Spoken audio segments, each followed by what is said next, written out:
Hello, good morning, good morning. Ito po ang tinatawag na blueberry. Ayan po, binabad ko po siya kagabi kasi gamot po iyan sa katawan, healthy. Iinumin ko po siya mamaya. Ayan yung binabad ko kagabi, siya nagkulay na violet. Ayan siya, oh. For healthy. Panlinis din po sa sa loob natin. Yan po ay blueberry na herbal. Yan, parang detox sa ating mga bituka.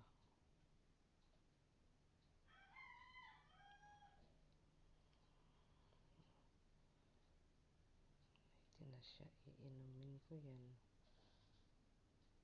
bago kumain. Nagkulay violet na siya mga guys. So, blueberry.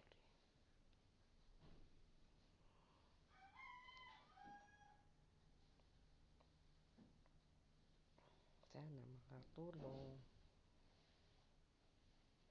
Thank you guys.